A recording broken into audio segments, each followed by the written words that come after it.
p.m. to 8 p.m. here on New Era TT Radio, Net Radio. Welcome to Drive Time Exchange. As rubber hits the road, hard talk meets great music. Monday to Thursday, 4 p.m. on Net Radio. Take it fun and easy.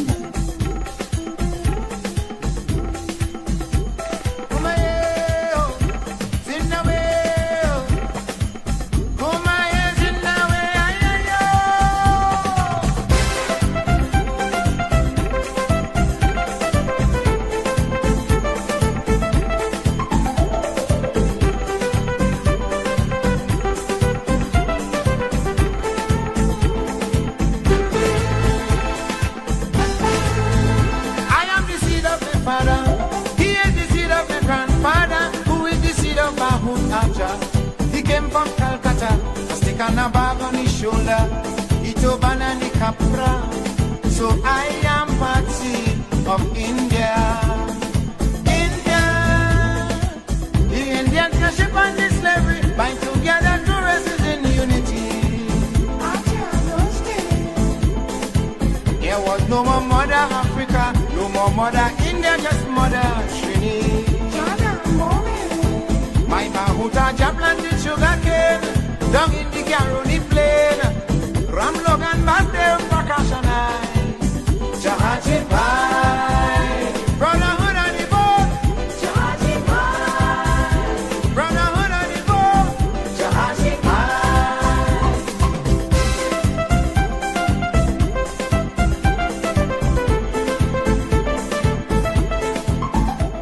All right, everybody, and of course, with that, we say a very special good afternoon to you, wherever you may be, as we welcome you to New Era TT Radio.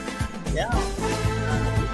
Of course, this is the heartbeat of the Caribbean. We take you above and beyond. We welcome you inside of the Drive Time Exchange for a beautiful holiday. It is here in Trinidad and Tobago.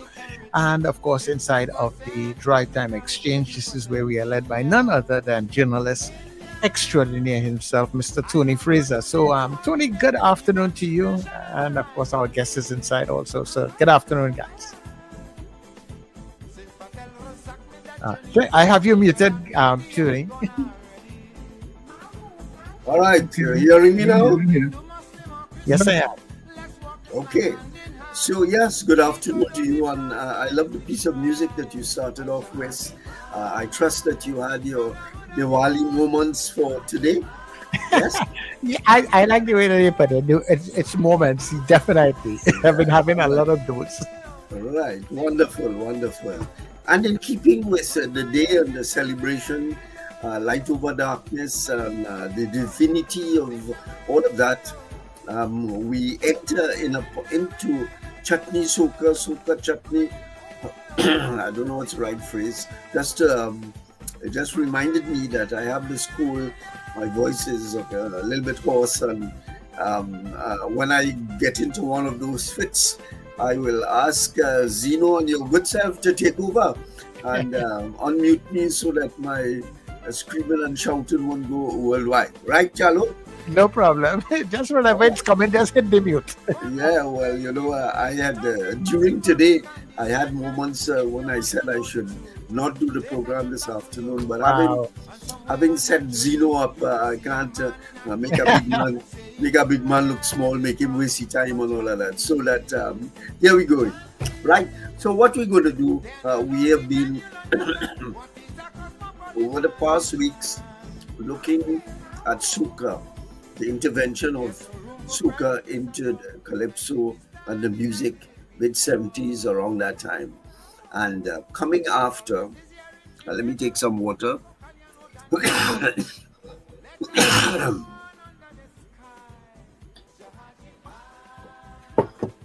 I apologize. So let me let Zeno take over one time, and you can mute me, Sir Charles. Okay. Tell us something about the music. Okay. Well, the schedule for the day is to look at Soca with the, not necessarily with Chutney, but maybe the with Indian flavor. Calypso with the Indian influence. Fairly well, I mean, nice with So like kind of these things in recollection to my archives way back in the 1950s. Zeno, for some reason, I'm not hearing you too clear. I don't know if you need to project a little more or something. Okay, well, I could do that. I could make right. sure I'm louder. Nice, Right. and your song Right, good. I'm not too close either. Yeah, so that is it.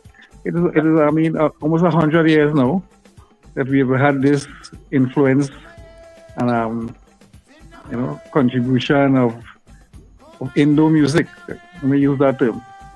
And of course, when the soca came around, that when we started calling our 1970s up tempo Calypso soca, we had obviously the mixing and the influence of Indo music, right? So it went all the way from the Calypso itself, using that term. I mean, go back to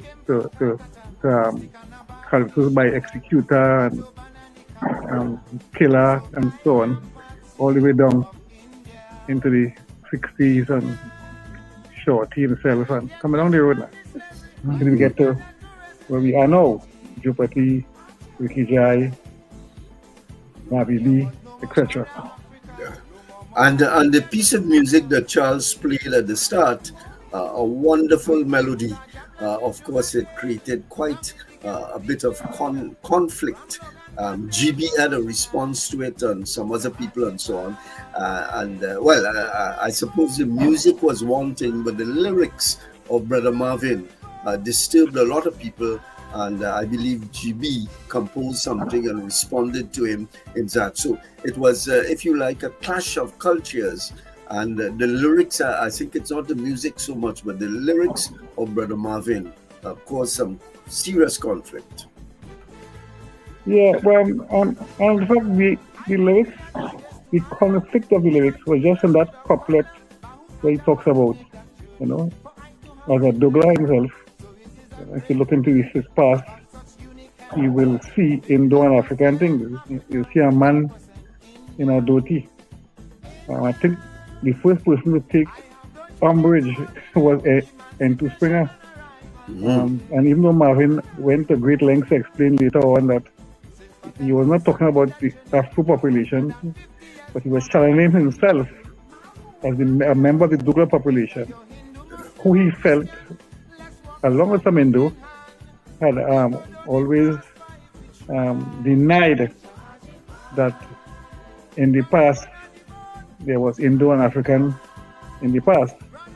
And as you correctly said, GB did a very commendable, a very good response called Jihadi Blues, which won him the Young Kings title of 1997. It took Marvin almost to the monarch, just being pipped by Coco at 1996. So it was, to me, it was an important calypso. Yeah. Musically brilliant, right? But important because we would have had to get to that stage at some time. Yeah. Even though I think we were there before. Yeah, I think GB's problem was that the song, the lyrics seemed to portray the African in a secondary role and the Indian at the top of the bar, as it were. And he rebelled against it, and as we agreed that he had his own view of it. But nevertheless, the collaboration and the across the board combination of the musics were happening, and nobody could stop it. So perhaps we can hear about one of the early pieces of the Chutney Soca. Correct me, what is it formally? Is Chutney Soca or Soca Chutney? Oh, that's an interesting thing, yeah? I've heard my colleagues differentiate between Soca Parang and Parang Soca. Yeah. I think when the first attempt was made, Jupati in 1987, actually, the song, I suspect, with Mike Cashman, or maybe it is Alison Ayres, Telephone Point. Anyway, it was actually called Chutney Soca, and it was supposed to be an English translation of some, which probably Hindu/Hindu lyrics from the Chutney. That was the first, as I know, it got a name. Mm-hmm. None of the Chutney didn't have a name before. We know it came from the whole idea of the music at the Matiku night, called Kimte for a while, and then the development into it with some of the singers who, of course, a full soup. Sundar is easily the largest, not the first, but the largest people singing in that style that we now know as the Chutney style, with the Chutney and the Calypso being mixed. That limerick kind of style with the 5 lines, the AA, BB, back to A rhyming. So that's the first time. But it is very fluid. People say soca chutney. That means you have the soca music with some Indian influence in it. These kind of things that Stalin, Valentino, a lot of people, and from earlier on they were those two. And then you had the Chutney Soca, which is the chutney influenced what Sundar was doing and put into a more quote-unquote soca tempo. Right. So Chalo, if you could start with a piece from Sundar, that will be wonderful. We know that he was one of the great exponents of the Chutney Soca chutney, however you term it. And a whole lot of people came after doing their own things. There is a Sunnyman. I remember Sunnyman. I was quite intrigued. I was quite intrigued by Sunnyman. I thought he, more than anyone else, infused the Indian element of it into the soca chutney in a significant way. But we're gonna go to him in a while. Definitely. Charles, you have something? Would that be the Monigua or Zeno? Lotela. You mean Sunnyman's Lotela? Yeah. Lotela. Which was hybrid into Lotela by Cardinal, but which Cardinal took from gosh, man, it's flowered my head, yes? Not Black Prince, somebody.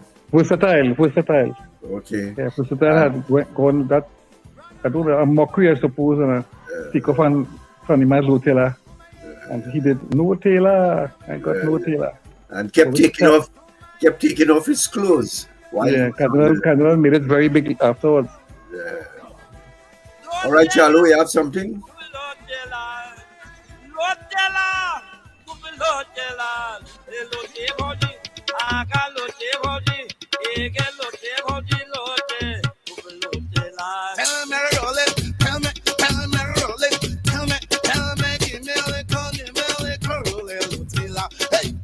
By your body, but I think I need. By your body, but I think I need.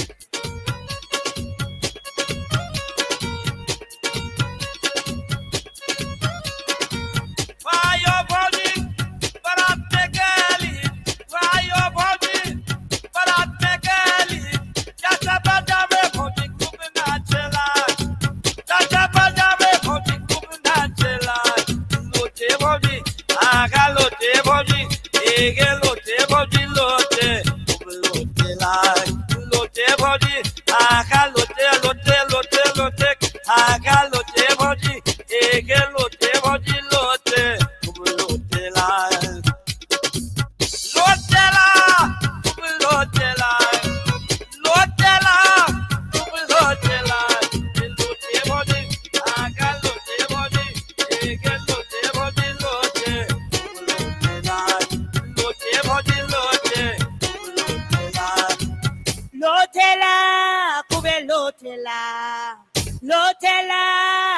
Lotela, come roll it funny, come and roll it funny, come and roll it with me, come on, roll it funny man.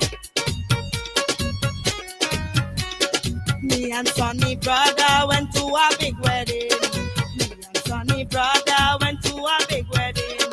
Listen to the tassa, we just start dancing. Listen to the tassa, we just start dancing.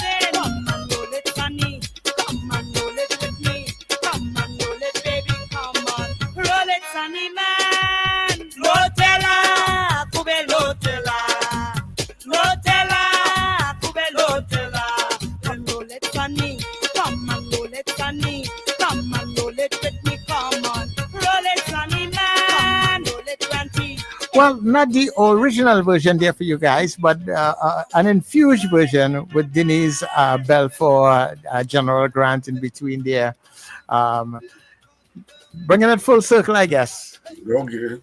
But it would be good if you could find the original with the Sunny Man. But surely, Zeno, that was an intervention of significance. Yeah. What is interesting is that in the earlier years, as I said, the 30s into the 60s, right, all of this crossover music was being sung by the Calypsonian, generally, the Afro-Trinidadian, and then we get this infusion of Indo coming on stream. Well, it was Sunda first, and like I say, whoever was with Sunda at that time, I mean, Baha'i and the Indian Orchestra, I think they were sponsored by Biwi. So by the time we get to Jupati, we get an Indo input into the mix here, meaning and we had some other mixes around that time too. I mean, we had people doing things, and you had Golo, and then later on Bolo, by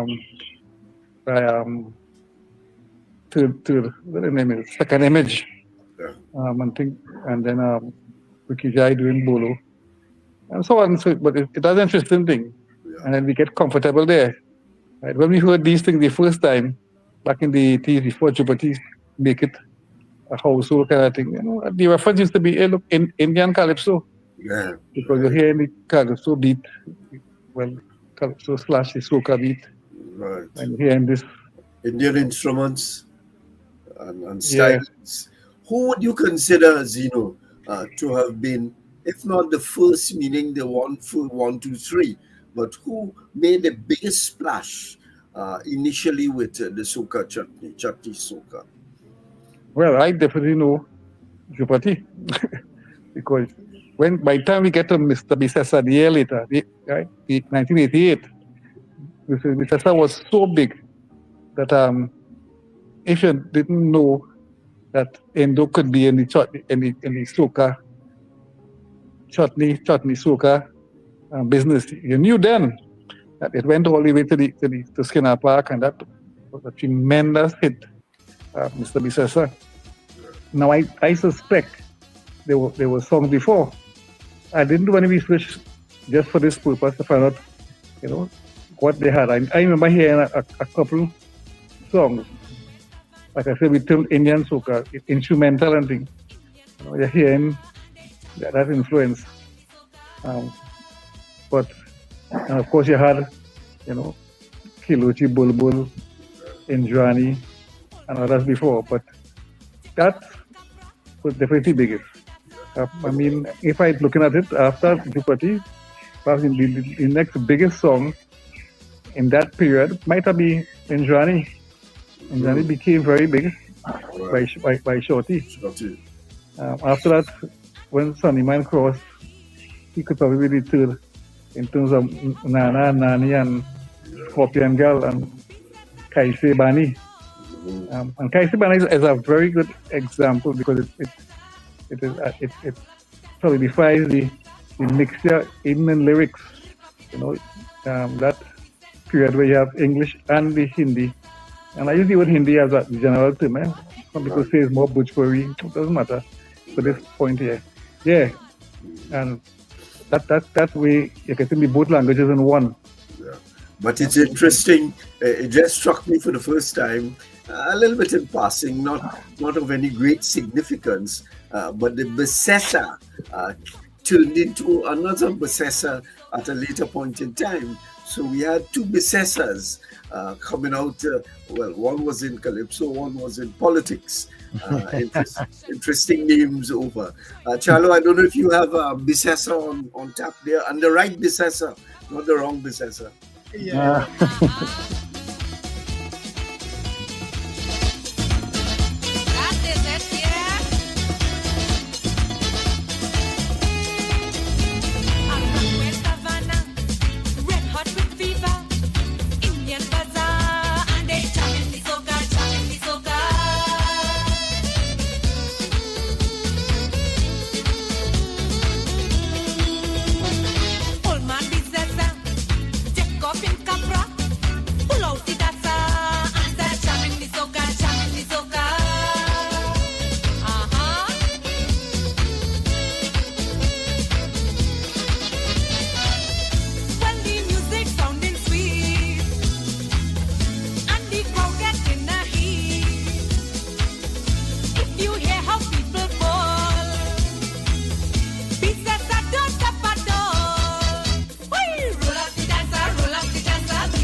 action from Davy.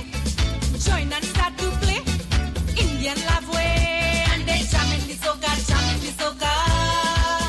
Ay, ay, ay.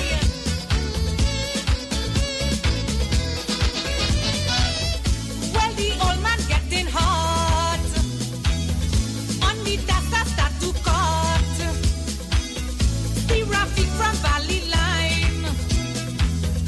And the Lahin start to wine. Hey! Roll up the tassa, big tassa. Oh, better roll up the tassa, big tassa. Rip up the tassa, big tassa. Wrap up the tassa, big tassa. Oh, better. Big tassa boy, look how you have.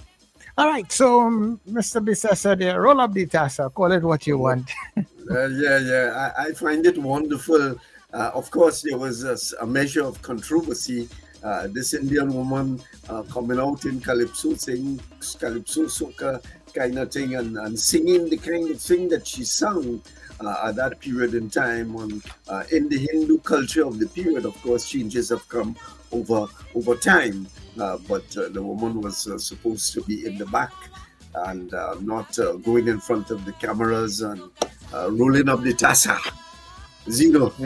Yeah, I remember that it didn't go quietly away. The Mahasabha, for instance, said that it was a disgrace for an Indian girl with good upbringing to go in a Calypso tent among the gods of sex and Calypso and something else. Roll up the tassa. Yeah, so she didn't get a welcome in that community. And that was only a decade or so after that controversy with Om Shanti. And the carnival, well, the road match, the attempted road match. So, yeah, we welcomed this Chupati, meaning the Calypso fraternity. So, yeah, all right.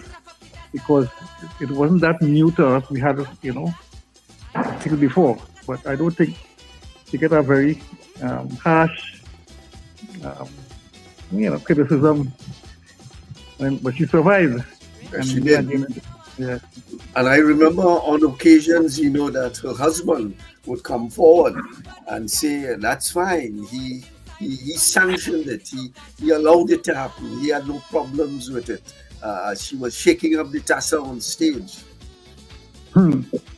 Yeah, I remember when she performed at Skinner Park in 1988. Phil Simmons went overboard, man, went crazy. He said, what a performance, man, what a performance. Because the whole park went crazy. And that was the second number. After they waited patiently for her to finish the first one. And that was it. So that definitely put us there in terms of, the soca, the Indo. And later on we come to some of the great songs from Joker and Joker himself and Sparrow and Corita Banka, etc., etc. But just Zeno, just before we go on, just to make, if you like, a sociological note, that when there are times for different elements of the culture or cultures between Afro and Indo, there always arise some kind of conflict between those who are resisting the change, those who are resisting the coming together of the cultures, without saying that you have to drop one or the other culture, but that you can fuse them together and create this wonderful thing. If you listen to Drupati, if you listen to all of them who made the transition, it did not spoil any one of the original cultures, did it? No, but the conflict is part of the growing pains. It is the caterpillar into the butterfly. And it's something that you couldn't stop anyway. Yeah. I sometimes wonder what happened in those first. All right, the Indo-East Indians arrived here 1845. And between 1845 and in the 1920s, which is nearly 100 years, 80 plus years, there must have been contact. There must have been cross-fertilization. Of course. Music playing and people using some of those rhythms. But because they were not recorded, we don't know. Right? Well, I remember as a little fella hearing Boloji, Marakutaya, whatever the correct thing is. Yeah. And then playing on my neighbor radio as a little fella. And then I would hear Crystal singing that later on. Yeah. I think it was Indian fiancé or Indian man or Indian wedding. Yeah, maybe Indian wedding. Mm-hmm. So it was going to always come. People were always going to experiment. They were going to try it out. Even in the tents, you're hearing dictator singing Munia and so on. And you're hearing, that Munia. He's playing on the whole idea of that rhythm, that sing-song thing, what he thought the Indian music was. And then Shorty says, and Marshall repeated in a song later on, they're singing like they're groaning. That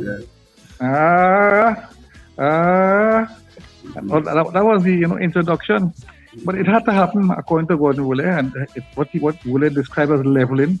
Mm-hmm. Come into the society where the African Calypsonian holds sway. Anybody come going to get a little buff, and everybody get buff. The small islanders, the Chinese, the Indians. I think what was realistic too is that the Indian population saw the power of the Calypso and the Calypsonian and how they were influencing the society and using that form, that Calypso form. And therefore, if they wanted to get into it, they had to fix their own ground, as it were. But surely get into the rhythms and the music of the period that they were living in. Yeah, I mean, in all aspects. When I did my book, Tassa, Chutney and Soca, I looked through the eyes of the Calypso and the Calypsonian, those areas where we cross-fertilize, areas of romance, of social meeting, of politics, and they're all there from very early. I don't know what happened, what was the attitude to the great Munshi Daly, that fellow who went QRC, who was described as a full-blooded Indian by the great Pretender.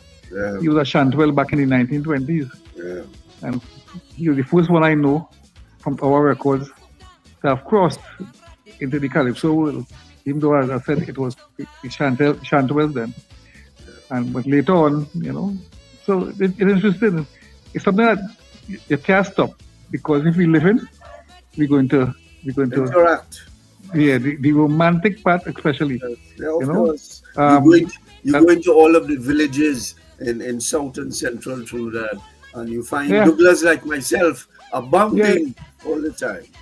Yeah, it was always there. I mean, and when you look at it, you've seen you come where the indentured population was heavily male, and not much women, so you could understand the conflict that would take place there between men, 10, 12 men fighting for one woman, and it made worse when the man come from outside the barracks, and he's an African man, he would. So, then they would sing. They must sing, man. So I'm sure that there were songs there before. Yes. And maybe one day somebody will find out, that the people in the barracks would be humming and singing in their language some of the Calypso style thing, because obviously Munshi Daly was, as a Shantwell, they were generally with the calendar style thing. So I don't know what influence he would, as we talk about the barracks and so on, I spent about a year of my life in St. Madeleine. The circumstances was that my big sister got married and went to St. Madeleine to live. Long story behind that. But what I did not understand, there was a village across the train line where the barracks still existed. Of course, they have all gone now. But that village contained a whole lot of the Indians who had come out of their grandfathers, their fathers, their parents, and so on. And they lived in that village across the train line, and the barracks was still there. I mean, I saw it, but I didn't understand what was saying. I was about 9 or 10 years old at that point in time. I didn't understand. I didn't understand what it Neither was. me. Yeah. I grew up in Downtown Village, and Right. 100 yards from where I grew up with the barracks, and we used to go down into those back roads to go to Sunday school. Yeah. Right? And a couple of the fellas our age, I remember Razi and Tazi, and they would have come across from there to play cricket and football with us. Right? I was not aware of the barracks. Right? All we knew is there were fellas across from that side who were our enemies, meaning, how it is now, rival childhood enemies, them on the other side, kind of thing. And yet, it's only when I get an adult, I realize, wait, so that was an indented barrack inside there. Yeah. Very interesting thing.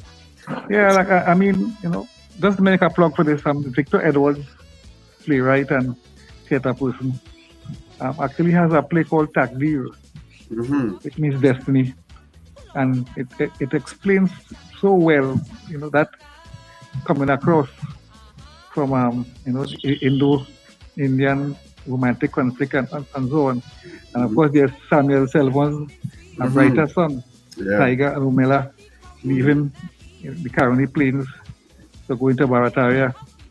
So yeah, I mean, it was a matter of time. Put it that way. It was a matter of time before they fertilized. Even though, let me finish with this point. Bridget Burton, the great historian, come out of UWI, had said that in 1845, in that period, in 1845 and 1880 something, that period of into the Cambole, the percentage of mixture was just 1%. And then from 1881 back to in the 1920s, it goes up to 5, 6, 7%, and then by the time it get to the 40s, it went up. Meaning, when I say went up, I mean the Douglas population then would reach, I think, then in the 15, 20. I mean, we know what it is now, but so it take a while, but it was inevitable, and the music would obviously lead and be led. The name of the settlement just came back to me. It was called Pity Moon Settlement. Okay, all right. It was right near to the factory, the usine factory. I remember the train lines came in a kind of curve from wherever it was coming from, and went past the settlement into the what's the name of the St. Madeleine factory? Usine, but there was a name for it escapes me at the moment. So yes, there was this settlement there of Indians.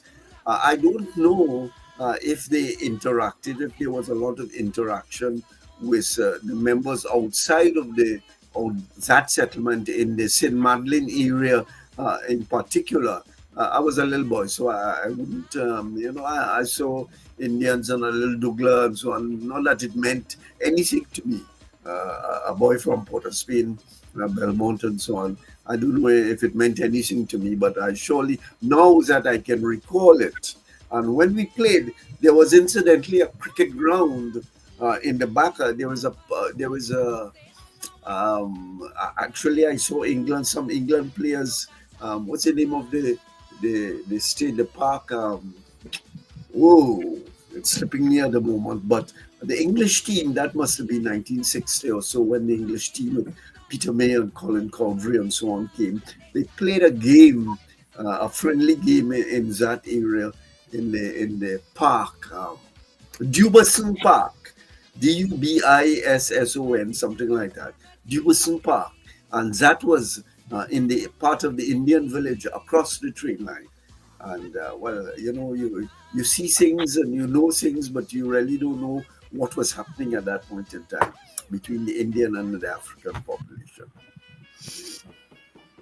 All right, Charles, give us some music now.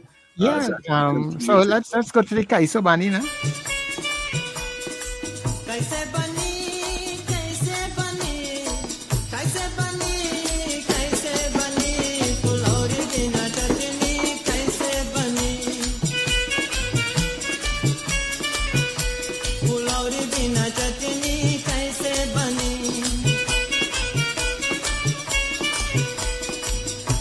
बनी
चटनी कैसे बनी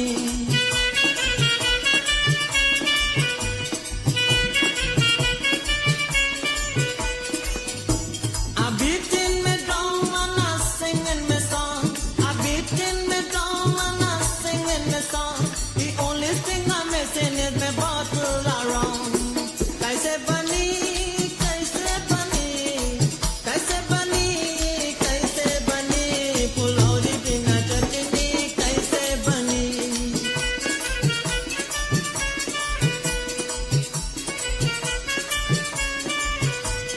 Jack and Jill went up downhill to fetch a pail of water. Jack fell down and broke his tongue and Jill came tumbling after. Little Jack corner, sit in a corner, eating his Christmas pie. It put in his thumb and pulled out a plum and said, "What a good boy am I." Kaise bani, kaise bani, kaise Okay, Kaiso Bani. Yeah, guys. That was extremely popular. That was. Let me give an example. I normally lecture to students in school there about Calypso history and the Soca history and so on. I remember once when I dealing with the Soca, so this thing that we're talking about today, and they put, and I told them about Sundar, and I started to sing the song, chorus, Kaise Bani, and the entire class, mainly, of course, of Indo-Children who are in, 13 years, sang along the whole thing. Glory be na Chatani died.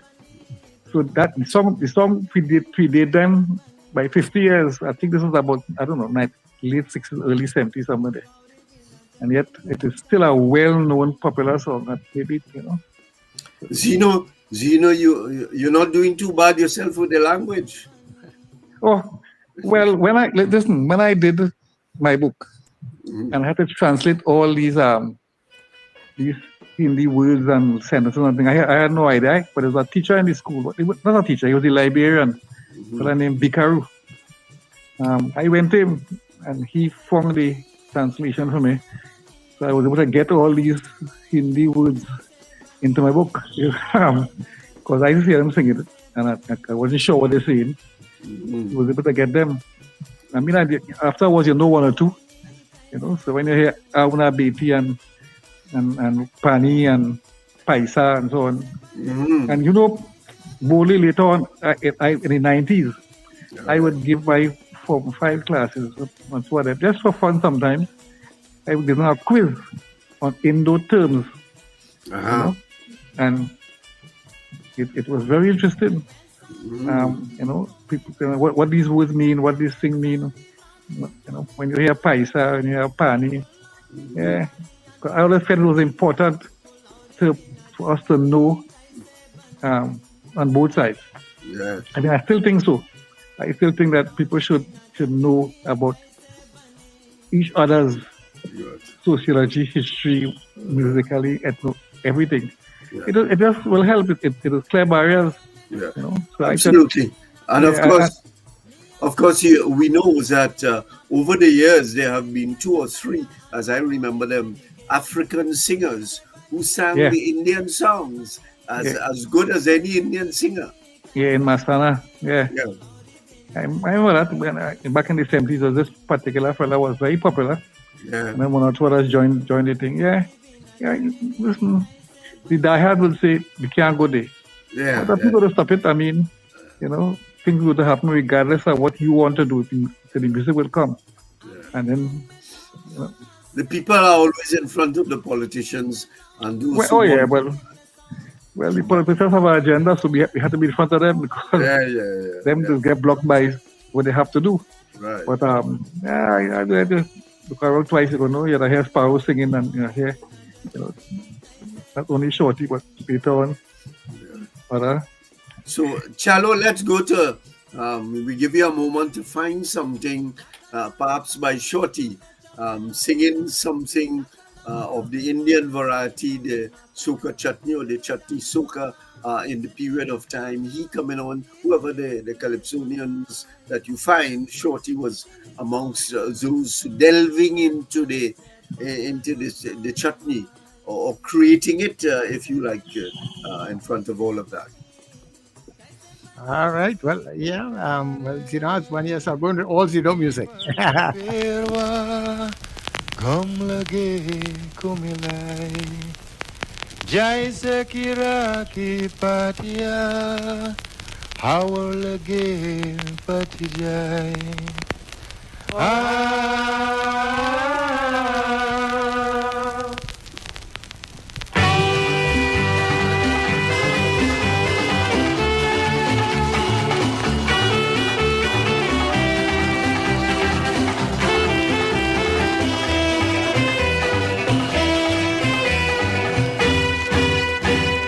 These Indian singers gone for higher day by day.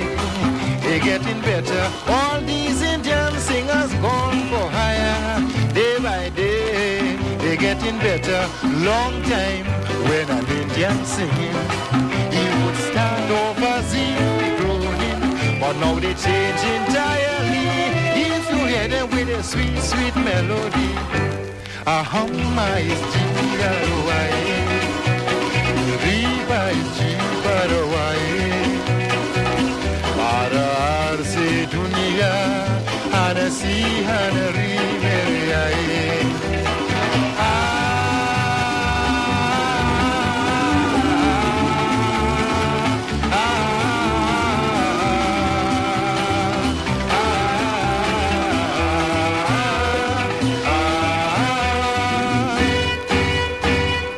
Tell me when last you hear or see an Indian singer singing a tumri.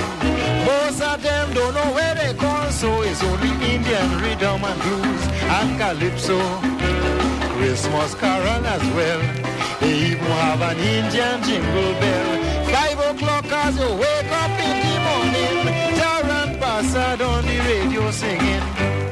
Nato Parawana, Auna Diwana, make is nahi dilakya. Soni rahe, am ki hai bahe, kam ki se man silakya.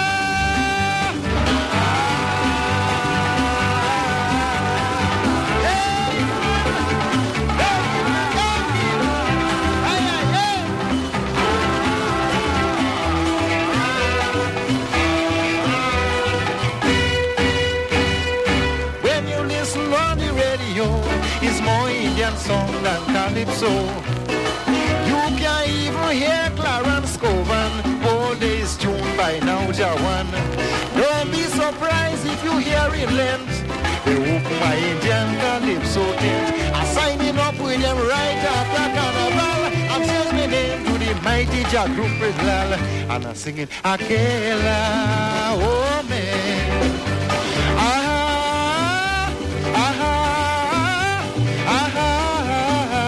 Akela, oh man.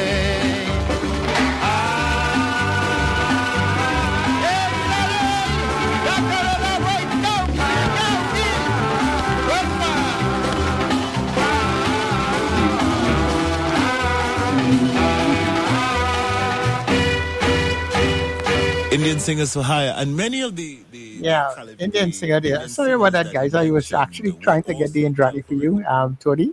No, But but I pressed the wrong thing, and I said, I'm not stopping it. Let it run. no, that was wonderful. You know, apart from all of the Indian crossover thing, you know what struck me about that? The wonderful voice that Shorty had, clarity. Every syllable in the word you could hear it clearly, and he had a beautiful singing voice. You know, we got caught up in Shorty and other kinds of things, Soca, in the days before our Shorty, what he sang and so on. But he had a great voice. Yes, Zeno?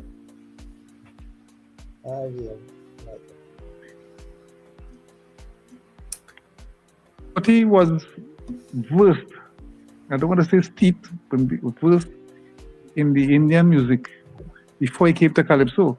Mm-hmm. Right? Back in the 1950s, he would actually be singing in those songs and pop songs. And then my show met him, or he met my show, and I brought him into the Calypso world. And of course, we would have a few songs well for him. That kind of thing. I think there's a song that I don't have, a Calypso I never got, which would have been Shorty's first recording, well, maybe not recording, but Shorty's first attempt at a Calypso like this with the Indian influence. It is named Something Mango, from 1959. That is very early, first sort of experimentation in a way crossing over from his Indo background and pop background into this. And then you get Indian singers, and then Indrani, and then later on Om Shanti and Conscious, Chutney, and so on. Of course, he came into in that period when the music was in transition, and other people were bringing their musics to the front, and he was involved in all of it, down to, of course, the soca and the different elements of the soca, which I'm sure that we're going to hear at some point in time. Yes, Zeno? Yeah, he definitely was. I mean, experimenting with that music that he knew. He was from Princess Town, was he? Not really. He was from Zuadong, Manahamri. Manahamri, okay. Yeah, my show was from Princess Town. Well, I mean, it's almost close together. Okay. And, that's why I keep saying they were buddies. They would hang out together. They would, my show would give him songs to sing. Maybe I put it badly. Not give him songs to sing. Shorty was writing too. But sometimes to finish the album, he would take 2 or 3 maestro songs. Maestros. Yeah, so that the influence, I saw a thing on Facebook. I said yesterday again, I pay much attention to it. Somebody, an American, is trying to show that the disco of some of these songs was influenced by soca.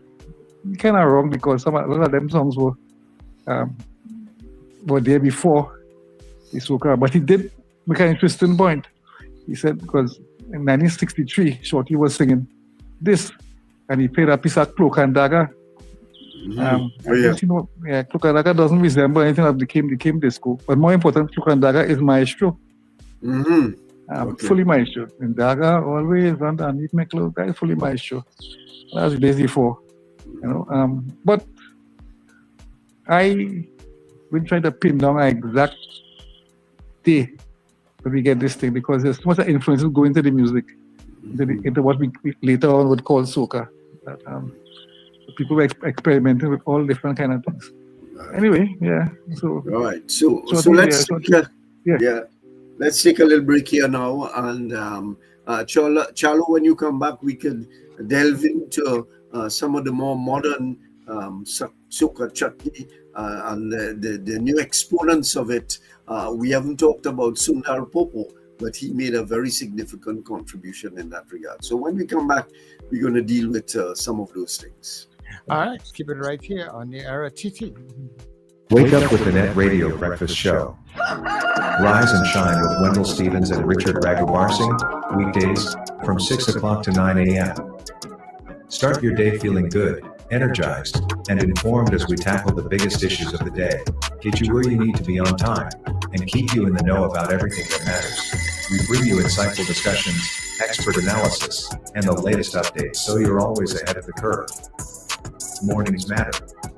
Your voice matters.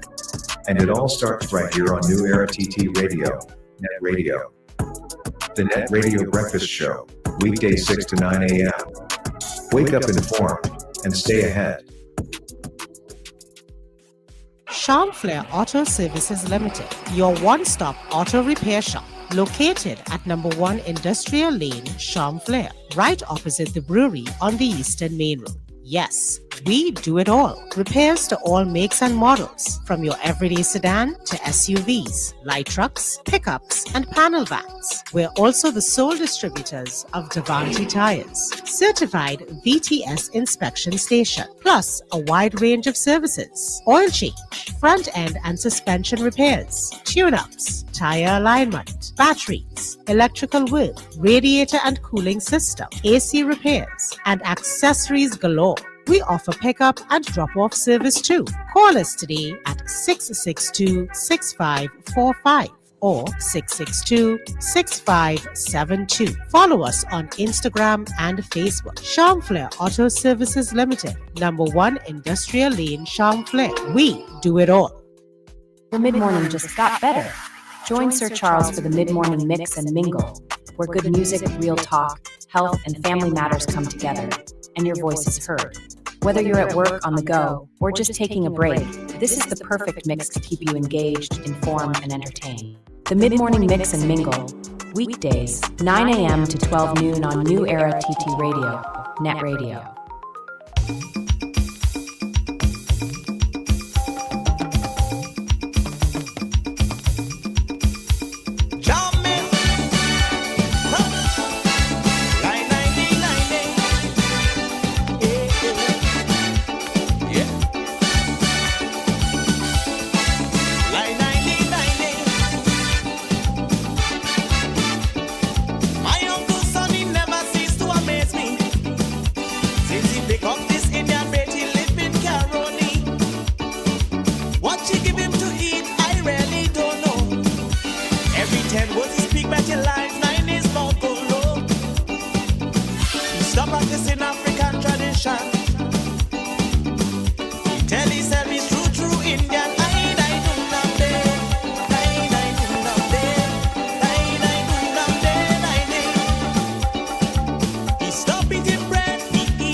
Right, everybody, and of course, we welcome you to the Drive Time Exchange. And of course, you are here on New Era TT Radio on this holiday, and we are here with Tony Fraser and, of course, Zeno Constance. Yeah, so a little bit of Image and Company, second image. They come just like Chutney Soca and Soca Chutney there too. Yeah. Chalwa, I love that one that you play, man. The rhythm is full string and volume. Yes, you know? Yeah, what's interesting about that is they're talking about Afro who love everything in those, the Ramlila, all the festivals, the music, and so on. Get completely involved in it. You get completely involved in everything. Yeah. And then that's before we bounce up Sumindra. The captain of Indian music for me. I want to hear Calypso coming the other way. But you what we spoke about, you know, the obvious crossing over of both major ethnicities into each other's music and creating a mix that would be there. All right. Chalo, any more music you have for us? The champion. Rajin Jim Jim Jum Chana na na na na nazir Chana na na na na nazir Chatura rasa रंग को सुनाऊंगा मैं चतुरंग को गाए रस रंग को सुनाऊंगा मैं राजिंदर जीम जीम झूम राजिंदर जीम जीम झूम जाना ना ना ना ना नाजर जाना ना ना ना ना नाजर चतुरंग को गाए रस रंग को सुनाऊंगा मैं चतुरंग को गाए रस रंग को सुनाऊंगा मैं राजिंदर जीम जीम झूम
Okay, everybody, yeah, happy to have you. Yeah, Tony, I think I got you muted.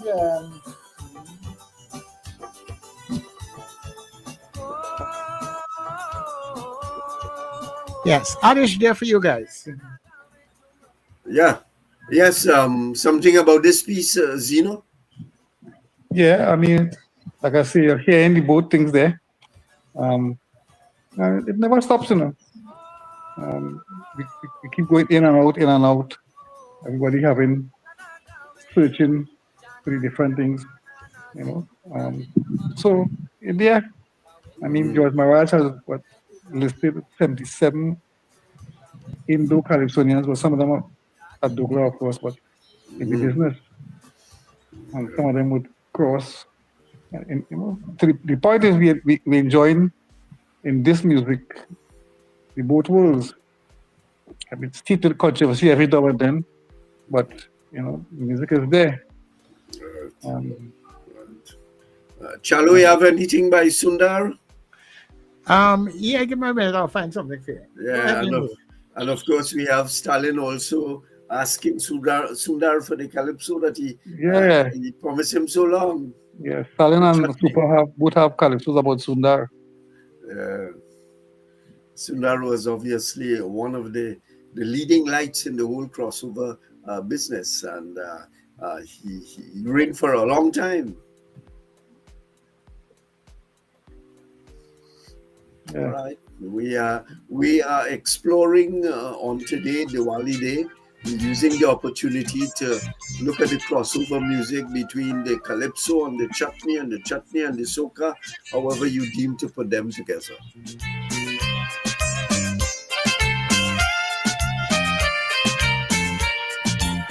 Your mother's love she'll never forget.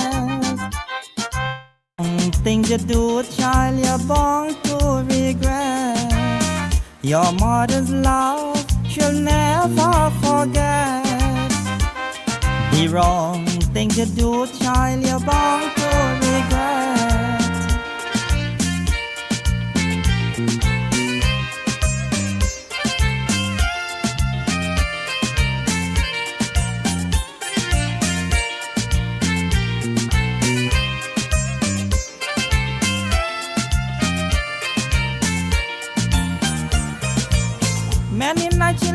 a rest to nurse you from her breast. Many nights she woke up late and put you to rest.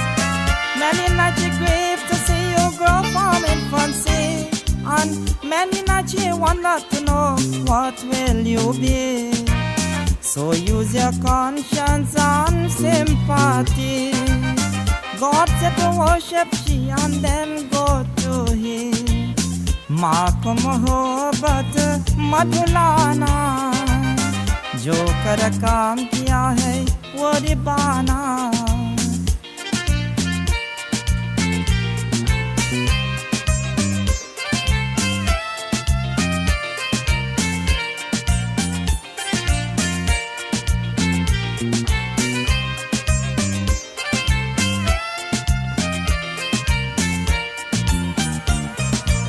You may be the one they call Him Majesty. You may have the money in a large quantity. You may have a friend in a high society. Don't be too proud to know whatever you may be. You may have the riches to comfort your soul, but your mother is the master key of this world. माँ को मोहब्बत मत भुलाना, जो कर काम किया है वो रिबाना.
So I think I just I'm gonna tie the both of them inside of there for you guys one time. Yeah. Right. Yeah. Zeno, the two pieces. Yeah, well, the Sunda piece, Mother's Love, is a version, a borrow from Destroyer's Mother's Love. Okay. From the 50s. Some of the lyrics and sentiments are the same. But it became very popular with Sundar. Other people know this song and they don't know the original by Destroyer. I was surprised that Salim would have offered Sundar for the monarchy. You know that like the film Monarchy must have big lyrics thing. Obviously, we don't know it worked. And that little thing at the end when he bought the fella on the bicycle to represent, riding on a bike, mash the place up. A fitting tribute to Sundar too, but depicting country life at the period of time. Yeah. In fact, I think fella who used to be started manager kind of way, told me that, he told Salim, you're gonna try Sundar. Salim said, why not? He said, so you're sure? He said, Salim was confident. It doesn't carry the weight of so-called quote-unquote big lyrics thing, but it had a lot of appeal for all kinds of people. Yeah. big crossover at that point in time. So we're talking about on this Diwali day, we're talking about the crossover between soca and chutney and soca. We are listening to some of the musics that went through over the years and became fixed in the soca calypso genre, and by a lot of significant calypsonians and of course chutney singers. We just heard from Sundar Popo and a little bit of a play with Stalin on Sundar with a song "You Promised Me So Long," that I want it. Yes, Zeno. Yeah, almost as if Stalin is saying, we're waiting on you to represent that aspect of the music, to fulfill the dream of, a music that is both Afro-Indian kind of thing. And you're keeping me back, even though it's a little behind the time because we had already gone there. Right? But yeah, always interesting. Yeah, Chalo, something else? Some of the other crossover pieces of music of the period of time. Perhaps you could come up to the Ricky Jai era. Yeah, well, we get in there. We get in there. So all right, let's do some food.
agua down in Pina.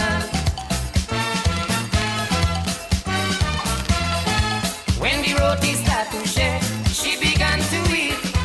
People staring, but she don't care. She start to sing sweet, sweet. Bust up shot, oi.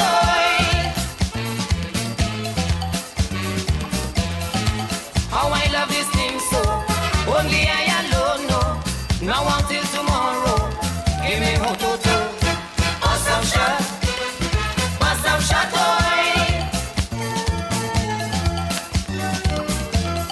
I love soca and roti a lot. Auna beta, come give me the hot. Bust up shot, oi.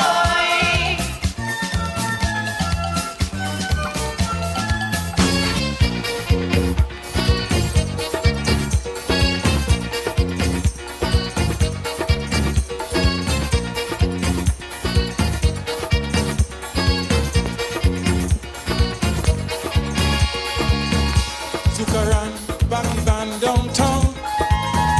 If you see big crowd, look around. Wanted to know what he's selling.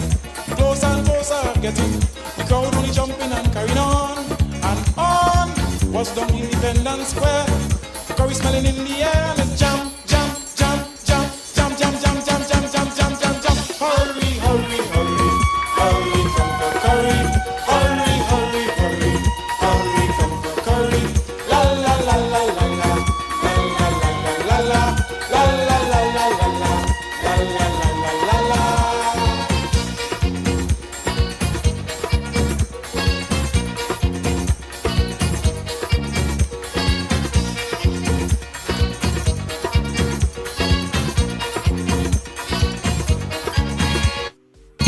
Not a soul in them stores downtown.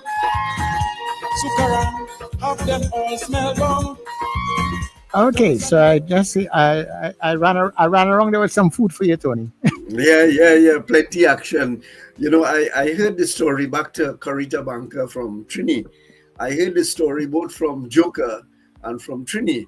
I'm not too sure which one gave the most of it, but what I will tell is the combination of both. I was interviewing Joker, and he said Trini came to him and said, boy, I have a tabanka, boy. A woman gave me pressure. And according to Joker, he immediately responded, it's a Carita Banca now. So I don't know which one said it first, but the end result was Carita Banca. Big one there, Zeno. Yeah, but that's the V's. I think the bus of shot by bar is also the V's. Yes. Definitely Marajin Sparrow is the V's. So the V's was in the heyday with this cross music over kind of thing. What interesting is the hurry, come for Curry. Yeah. To take a taunt, which was Schoolboy days. and Trinidad. Yeah. You know? Right? I just say Curry, come for Curry, come to Curry. All the Indians run, come to Curry. All the Afros run. You know? And they can enter a very musical piece. Hurry, come for Curry, which was something that was there since our childhood. Yeah. That one by had Joker written all over it. With the Baran one. When you hear Margin, you hear Joker. Yeah. Again, before Sparrow, I think this is Sparrow did the sequel. Margin's sister and Margin cousin. But and of course, Joker came from what's the name of the village but deep in the south? Mondiablo. Yeah, where he experienced the Indian and African, and he also experienced the culture coming from down the Main. As he said it, his grandfather, I think, came down from the Main. All right. Mix up the thing completely. Was it his grandfather or his grandmother? I think it was his grandmother. He said she came down the Main, and his grandfather took her in. And that's the story coming out of all of that. So it's a whole set of mix-up thing down in Mount Diablo down there. As it has been in a lot of villages in the south of Trinidad. Yeah.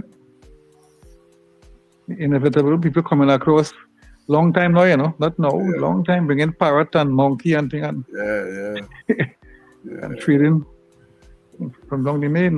I mean, crazy would tell you, the Calypsonians with Venezuelan ancestry, a little bit of executor, a little bit of Attila, crazy himself, of course, When I was a young fella in the 60s, there were parts of Port of Spain where there were a lot of Payol people. I remember, I went to Richmond Street Boys at one point in time. On opposite the school, there were the Monroe brothers, the Quattro man, and the sister was Alicia Monroe, Carnival Queen, and so on. And right along there,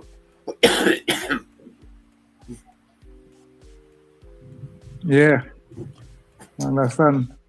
So that mixture is always there, and what we have is just how we had the English French macaronic period back in the late 19th century.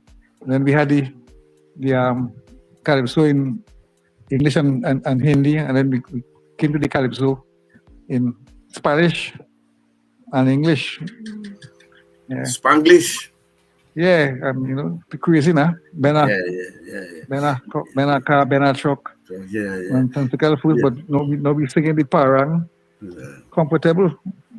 Right? And of course, he said his mother was from down the main, from Venezuela. Well, I said so, yeah. So that street, I don't remember the name of the street, but it was opposite to Richmond, and the Monroe brothers on the corner and Victoria Square, and that street that goes up to Park Street, I think it is. There were Venezuelans who were lodging there. They came down in droves. They're talking about the 60s on Charlotte Street, Upper Charlotte Street, before Oxford Street. There were Payols who were living there, and I don't know what they did, if they went to school, if they came to learn English or what, but they stayed there for quite a long time.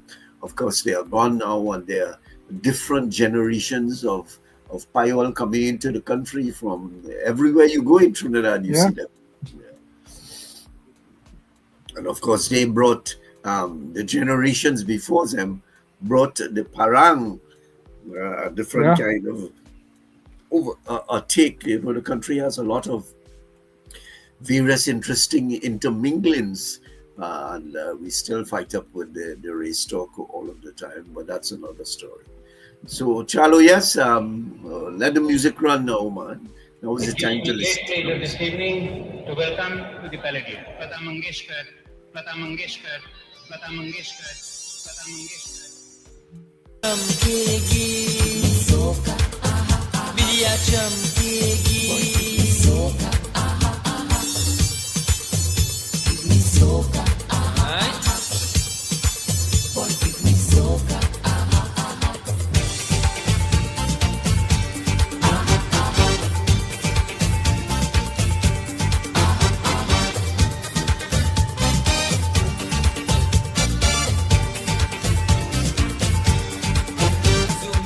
Born in a shack in David, and she parents from Indian walk.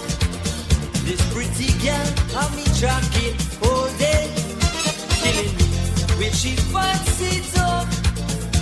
This boy has a suit and shoe, and she blushing back at me. But when I send my letter, she would send no answer. So I hit the record shops. Indian records are buy up.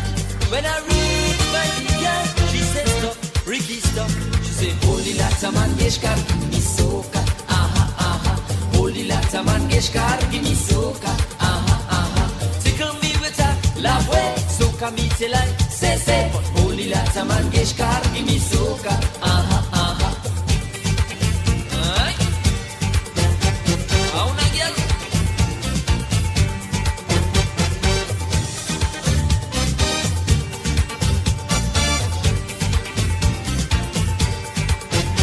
Men charge me for being racist and tell me don't take them chance with she. Don't let me catch you in that foolishness, trying to reach the Indian in me. Like you into politics, or you coming on the tricks. Boy, I'm a train begonia. I like soca action. Take your Mohammed rap and bring Konta or Bali.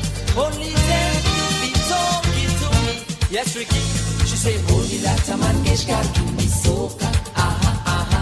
Holy Lata Mangeshkar, give me soca. Aha, aha. Tickle me with a love way. Soca me till I say. Holy Lata Mangeshkar, give me soca.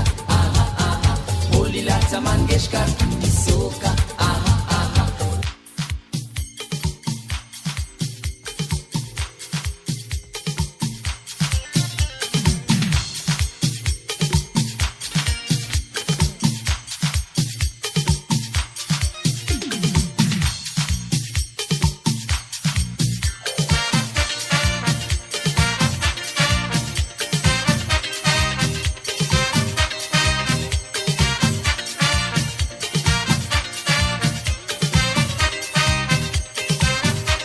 Drupati and Chinani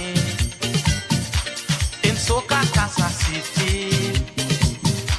advantage in the village, a Soca Casa rampage. Nani wine, nani wine, nani wine, nani wine, nani wine, nani wine, nani wine down so, nani wine down so, nani wine down low, nani wine down low, nani wine down so, nani wine down so, nani wine down low, nani wine down low.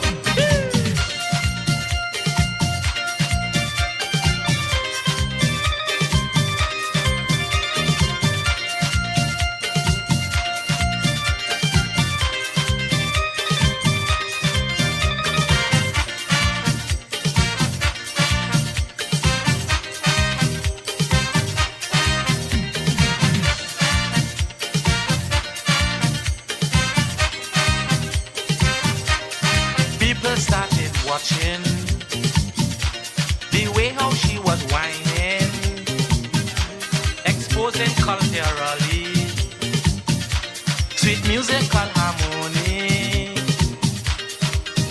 Nani wine, nani wine, nani wine, nani wine, nani wine, nani wine, nani wine. Nani wine down so, nani wine down so, nani wine down low, nani wine down low, nani wine down so, nani wine down so, nani wine down low, nani wine down low.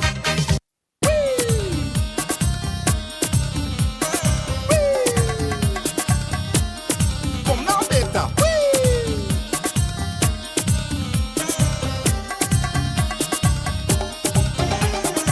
I mean, this Trini girl in a party, bottom in the road. If you see the shape on this lady, bottom in the road. If you see the shape on the lady, bottom in the road. Went over and started to check she, bottom in the road. She tell me she name is Chanchani, bottom in the road. She come from an Indian family, bottom in the road. If you see the shape on the lady, bottom in the road. Whee! I had Douglas, I had Chinese, I had Syrian, I did African, I did white woman, but I never did an Indian. Whee! She tell me she born in Bangladesh, bottom in the road. Take her to Trini Creole, she wish, bottom in the road. Take her to Trini Creole, she wish, bottom in the road. The brother say she talking foolishness, bottom in the road. She tell the brother stay out of my business, bottom in the road. She say, she we like to eat dashing and saltfish, bottom in the road. She we like to eat dashing and saltfish, bottom in the road. Hey! A girl from Grenada, girl from Canada, girl from America, girl from Dominica, girl from Africa. I never had a girl from India.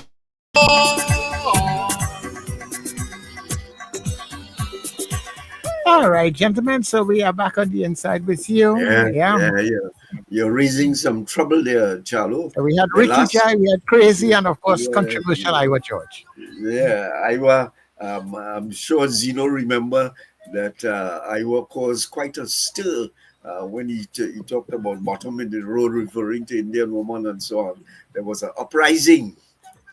Yeah, he was lucky because he could have sell more records because of the controversy. I mean, I don't think Iowa thought that would take off at all. just another little song, but controversy, sent him to the bank. Because it is an old topic. I mean, Krishna has sung about it a little different way, Negro by injection, kind of way. Or according to Kuku in one of his calypsos, Indian woman had behind was flat. No money push out that. So it wasn't new. It wasn't great, but it created a great controversy. And going back to, I think, the one named Chan Chani, a name that, well, not that we don't use. I don't think there was a real name at all. Yeah. But we heard the GB with Sumintra, Ricky Jai, and then the Super Blue with Danny Wine. Going back to the Ricky Jai piece, the first time it struck me like this, he was singing wholly Indian music and give him the soca. I found that quite in the Lata Mangishka, wholly Lata Mangishka, and give him the soca. Yeah, it was a kind of coming of age in that sense, the Indian people who were Indian with the Indian music and thing. Say, listen, we're ready to be on this side too, You came across us, we're ready to come across. We don't mind, this world. And like I said, it has been explored in novels and plays and definitely in the Calypso. I mean, way back to Executor in 1920 something singing My Indian Girl, a girl called Dukani, who he tackled and whose family didn't like him. And so on. We meet in an Indian fete, as they say. So, yeah. There was a peacemaking fighter. What was it? Oh, yeah, all of these, could fight that similarity. The Ghanai's experience. Yeah. He met this Indian girl met him and she wanted to take him back to the father, but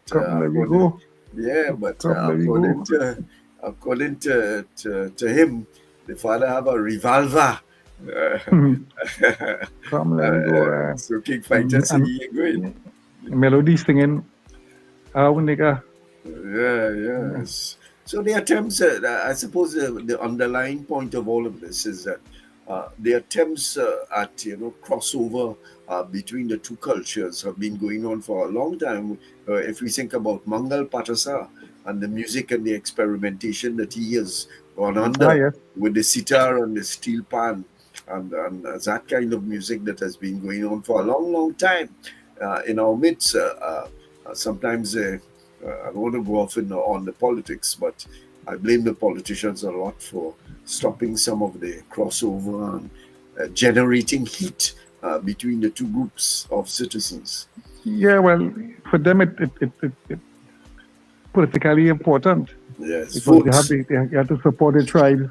Yeah, to get their vote and so on. But at the ground, people don't take them on unless they have something at stake, and that is every 5 years you have a parliament at stake. But beyond that, we go be comfortable with doing what we have to do, If there were no parliament thing, we just would ignore them totally. But they go on and they go on and they go on and they continue to set down barriers between the groups of people. I don't know, Charlo, if you could put your hand on something from Mungal, in the with the sitar and the steel pan. We give you a little chance if you could find something that would be a good illustration of the two groups coming together. So we're kind of winding down to the end of the program now.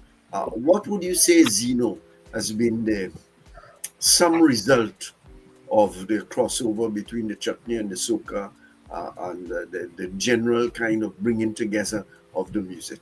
Has it been successful? Yeah, definitely. I mean, if we get one of the streams of soca, but I come to that, come to the Om Shanti stream, definitely. And then, as we say, some of those he played, somebody the Joker and them, definitely coming out of that. And there was the attempt, there's a real unity, which is not original, but Marshall and Drupati covered it. And a few more I think people we became more comfortable in the twin worlds. And I forgot to add in the collection today a song by Chris Allen that he did this year. It is something Chutney. Beautiful, beautiful song. In fact, when I heard it, I wrote him and said, listen, this could do with this instead of this line and this and so on. So when you're ready for the Masquerade night, he said, nah, he is singing that. In fact, he said he went with it to the Chutney competition, Chutney Soca, and they trim out at the prelims. But that's another story.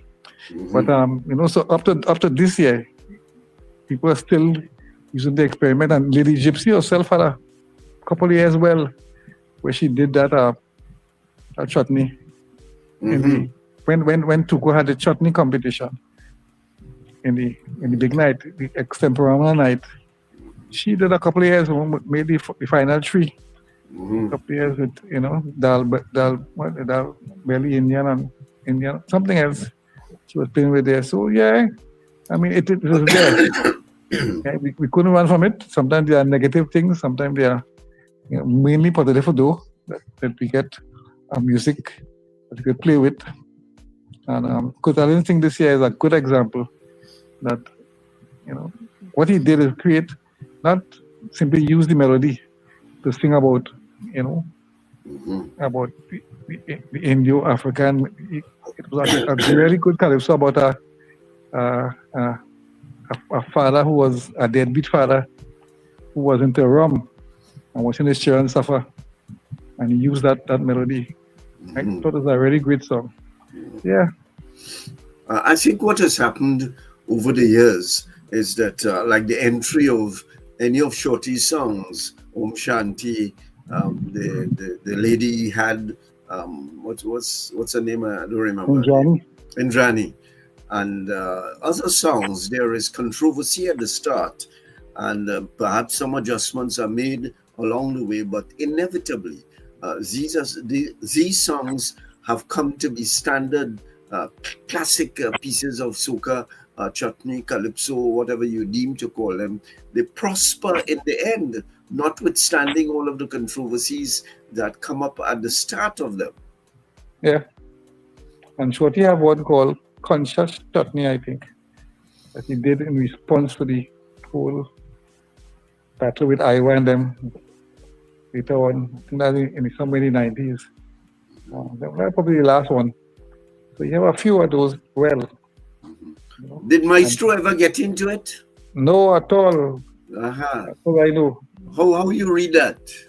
I mean, he was from the area also. Yeah, well, I think Maestro was going down the road of soul music, trying to convert that soul music into something that we could use as a calypso for year-long play. And I'm convinced that line in tempo was a little dig at Shorty. He says, "Stupid lunatics playing Indian music." Right? But we want to get tempo, latido, want it fast, don't want it slow. And in the midst of that, some people just play the fool, they play Indian music. I think it was a friendly dig because I think they were very, very good. And so on. So I never know him to get into that at all. In the song, there's no indication that my shirt ever gone in that direction. What other people afterwards went halfway, whole way kind of thing.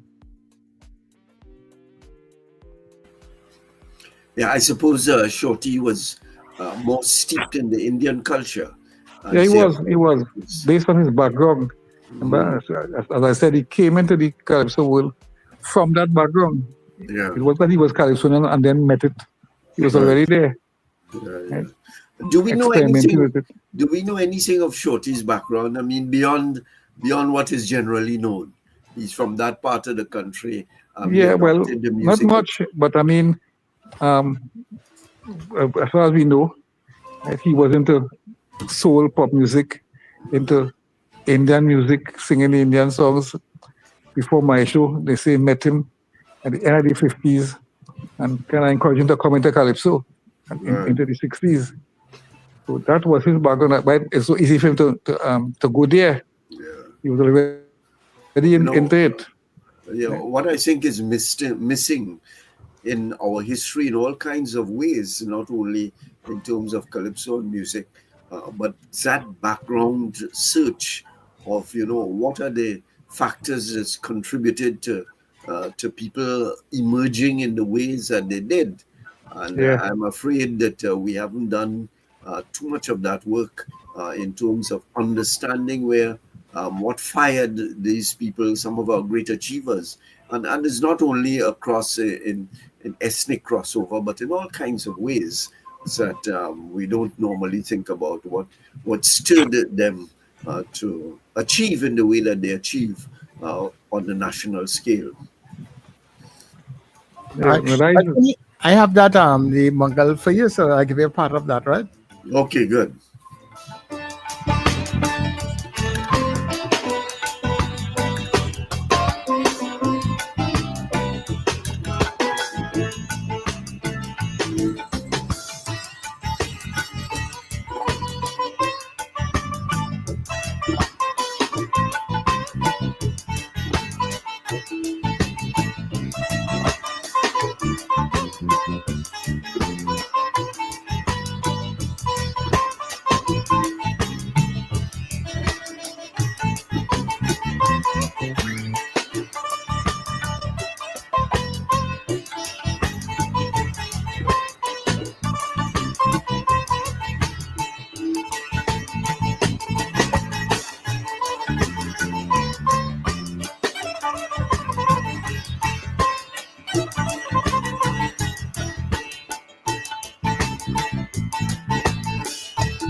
Mongol Patterson and his band, their Pantar.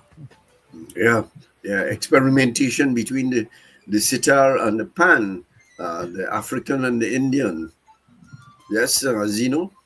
Yeah, Shorty had put one of those, I think the Dulak, way back in Johnny, I think, well, at least in the recorded version. So, yeah, I mean, we had played with it for a while before, something every melody. And the closest we had got was the Mutu brothers from Guyana who had come across here and played on a lot of records back in Lion time. Lion and Tiller, Tiger, and so on. They were the musicians. But I don't know, Shorty might have been the first person to use a actual Indian instrument in 73. Although, in the Prima Boys back in the 60s, they raised funds to the council to buy some Indian instruments. And Ralph Maharaj promptly says, well, for next year Calypso competition, we're using these instruments. Mm-hmm. And the report from Sprangalang is that Suraj Rambachan was angry. Said them instruments is for Indian music alone. So that, Ralph might be the first to say you play the Calypso using the harmonium and the dulak and thing. And that had to be Ralph was in school. Ralph was in school up to about 68, maybe 69, 68. So it had to be that period, which predates, in Johnny. So people always go to search, and they could try to use this thing here, this instrument, in this area. Yeah. I suppose, Zeno, the closeness, Trinidad and Tobago is a small place, however you look at it. And the closeness of the communities, whether we like it or not, there is crossover and re-socialization, reacculturation amongst the different groups, and you can't avoid those things coming together. When I was a little fella, Latin music was a big thing. Music coming from across the main, as it were. Even the local bands like Joey Lewis and so on played a lot of that kind of music, that Latin music. From San Fernando, the brothers, Devout. Yeah. Dun, dun, dun, dun, dun, dun, dun, dun, dun. So that music is one way that crosses over all kinds of bounds, notwithstanding what some people may think of it negative, but you can't stop the flow. So your closing statements, about the soca and the crossover soca chutney soca. Yeah, well, the thing is, it's still a more to go. We have, the what I call the neo soca. Followed after the parang and the soca. When we get to 91, get something on the wave, and then more important to 93, because of the soca monarch competition, which kind of established that soca is one thing and calypso is a different thing. And then later on, we get to Bonji. Yeah. Music Farm by Marshall and Bonji come to talk with Fett.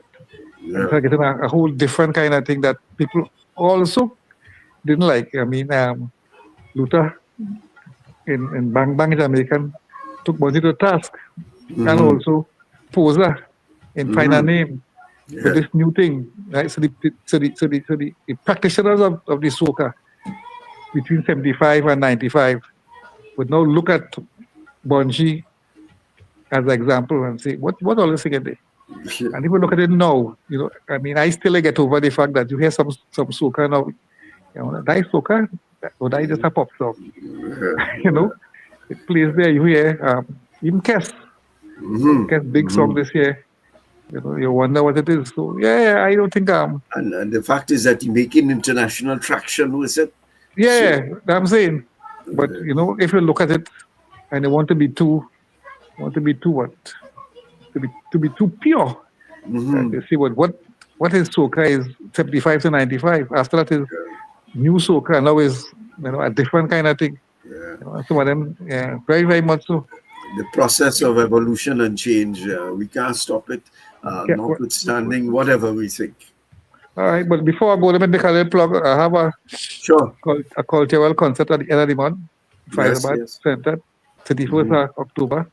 Right. Make a little plug on it now. I mean, I'm here already. Yeah, sure, go ahead. Yeah, so come on.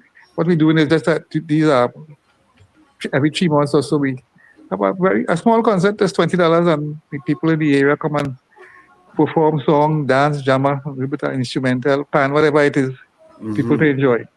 Okay. Yeah, you're welcome anytime to make those overtures. Yeah. I think I sent you a video flyer. Yeah, I think I saw it. Every now and then you could get a little plug. Yeah, sure. So I don't know where we're going next into the next week, but have plenty of soca to come. Right. So let's think about where we're going to go next week, Monday.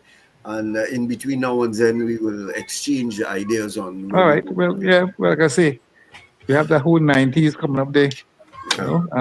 The switch and the arrival of Marshall in 95, 96, 97.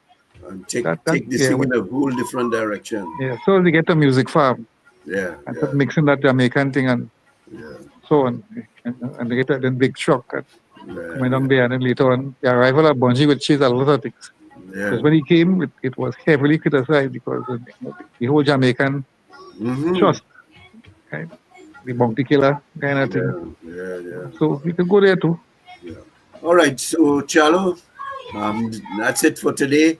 Just before we go, tomorrow we go in a kind of conventional way in that we talk about the budget, the 2026 budget, and we have the Chamber of Commerce, we have the Manufacturers Association, and somebody else who just doesn't ring in my ear at the moment, but we have a number of people who are going to be part of the discussion tomorrow, looking at the national budget and what it has for us, for the different segments of the economy. And I trust my throat will be in a little better condition by then.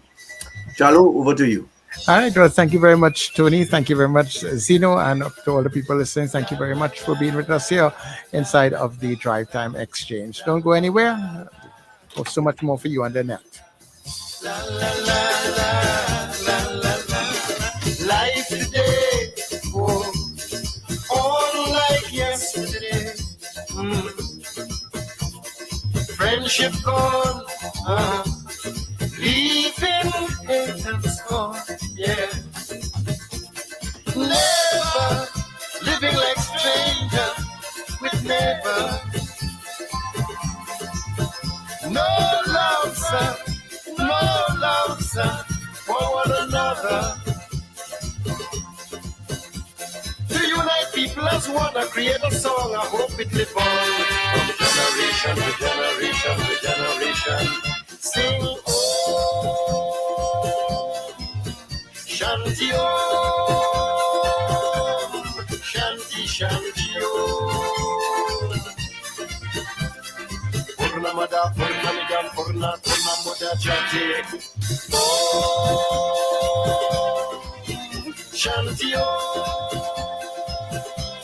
Shanty, shanty, oh. Wake up with the NETT Radio Breakfast Show. Rise and shine with Wendell Stevens and Richard Raghubarsing, weekdays from 6 o'clock to 9 a.m. Start your day feeling good, energized, and informed as we tackle the biggest issues of the day, get you where you need to be on time, and keep you in the know about